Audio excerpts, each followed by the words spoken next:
Ja, góðu gestir, ég vil bjóða ykkur hjartanlega velkomin á þennan fund hjá Áfram Íslandi og þakka ykkur kærlega því sem hér eruð og smekkfylli í salinn. Það eiginlega með ólíkindum að hvað eru margir mættir hérna. Það sagði við mig góðum maður í dag að ætla sér að halda fund á Austurlandi á milli bræðslu og verslunarmannahelgi væri eiginlega ógáfulegra heldur en að hafa á milli jól og nýár, sko. En hér eru þið, tróðfullu salur og vera að sækja fleiri stóla og fyrir það ber að þakka kærlega og það sýnir auðvitað einlegan áhuga á þessu málefni.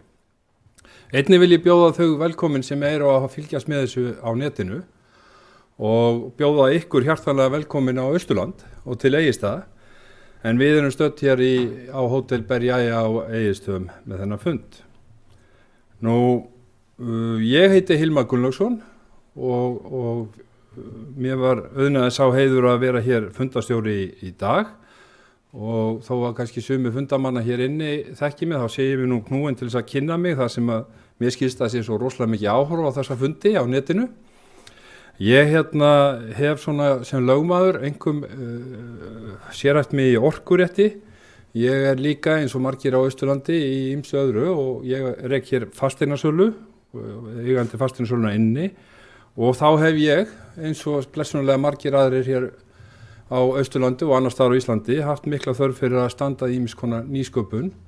Allt frá því að 1998 þegar ég stofnaði tölvusmiðjuna með góðum hópi manna á Norðfirði og hér á Egilsstöðum og síðan ég stofnanda hjá Vök Baðs og stjórnarformaður þar og einnig hjá fyrirtækinu Yggdrasil Carbon sem nýsköpunarfyrirtæki á sviði loftslagsmála, líffræðilegs fjölbreytileika og landnotkunar.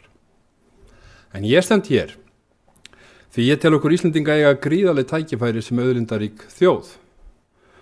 Það eru stuttabóðlegir hjá okkur og það eru svo sannarlega tækifæri fyrir mjög skilvirka stjórnsýslu.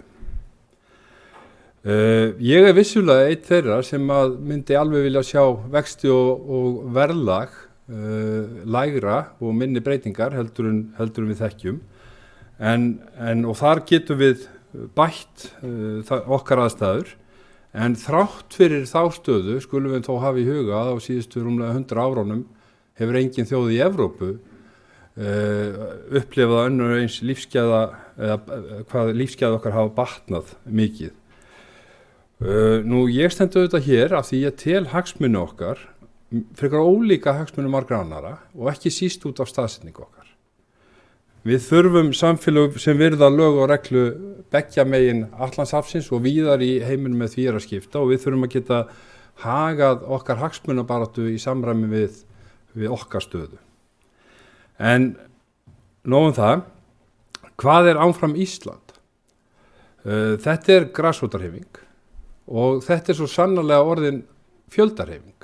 Og það gaman að horfa hvað margir hafa skráð sig og ég vil hvetja þá sem eru hér inni og ef þeir hafa ekki gert það og þá sem eru að horfa á netinu að fara inn á áframisland.is og skrá sig og taka þátt og vera hluti af þessari hreyfingu. Þetta hreyfing sem hefur það markmið að nálgast umræðuna með jákvæðni og af virðingu.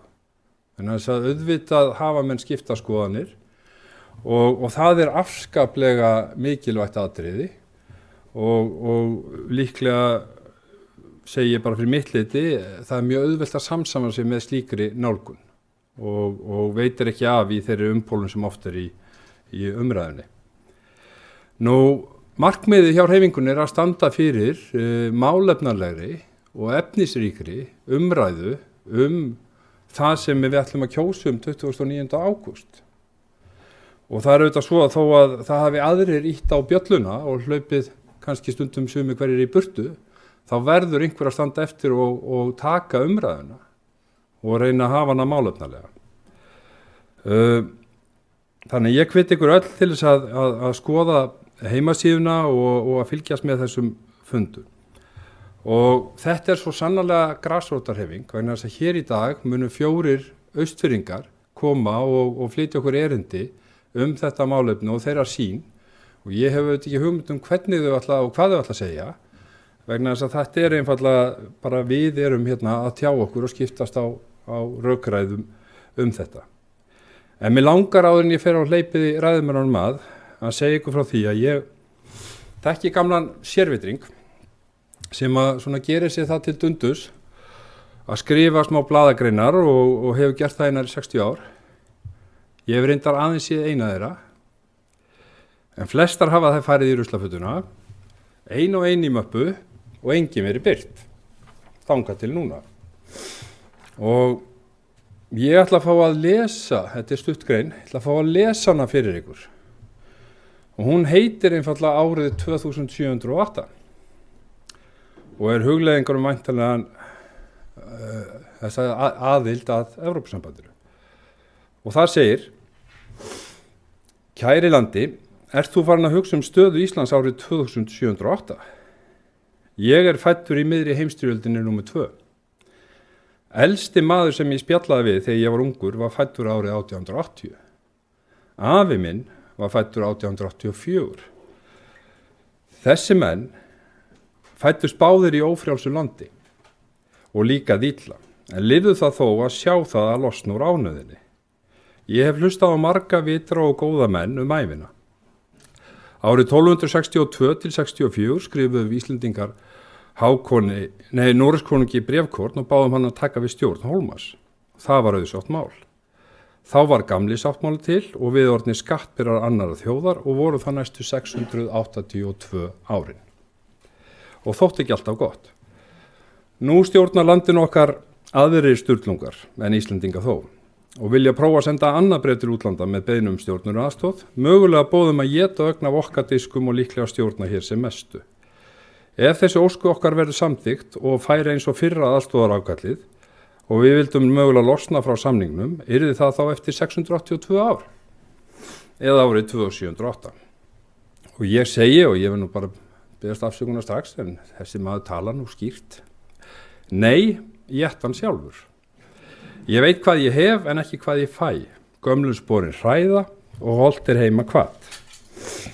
Nú, en þetta var nú svona smá hugleiðing og nú ætlum við að fá fleiri hugleiðingar og ég vil byrja því að bjóða hér Aðarstein Jónsson fyrir bónda hér upp. Aðarsteinn var formaður sauðfjárbænda og mjög virkur í félagsmálum hér á Austurlandi, meðal annars hjá UIA, búnaðarsambandi, og starfaði árabil sem vert á skjöldóstöðum, í ferðaþjónustu, verið leiðsögumaður og hreindýraveiðum og margt fleira.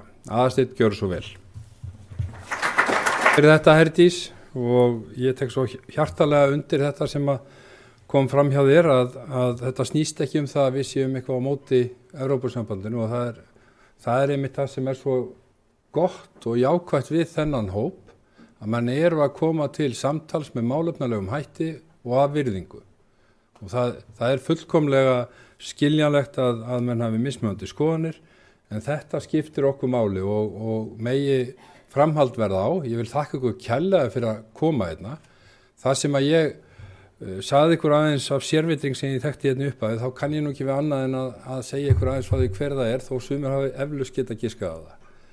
Að ég var þar að lesa skrif tengdaföður míns sem heiti Valdimar Benediktsson og oft kenndu við véltækni. Og hann nú maður sem að sá oft bara einfaldar og skynsama lausni við ákveðnum vandamálum. Og eitt af því minnisstaðir sem hann hefur gert, sem nú ansi margt, var það að þegar maður var búinn að svekkja sig lengi við það að horfa á veðurfréttir. Og það var alltaf staðið fyrir Austurlandi þegar var að segja veðurfréttir. Nú þá auðvitað auglýst hann bara í mokkanum eftir örvhentum veðurfræðingi. En svo fór ég að hugsa að það væri kannski ekkit gott fyrir okkur Íslendinga að við værum í Evrópusambandinu. Þá stæðum við sjást fyrir Íslandi. En svona að öllu gamni slepptu að þá samt afar mikilvægt að vera með þessa jákvæðinu og málefnalegu umræðu, og ég vil bara ítreka það. Ég vil þakka ykkur öllum fyrir að koma og fyrir ykkur sem hafa hort á þetta á netinu. Hvet ykkur aftur til þess að taka og gerast meðlimir í þessari fjöldarhefingu á anframisland.is og bara taka samtalið.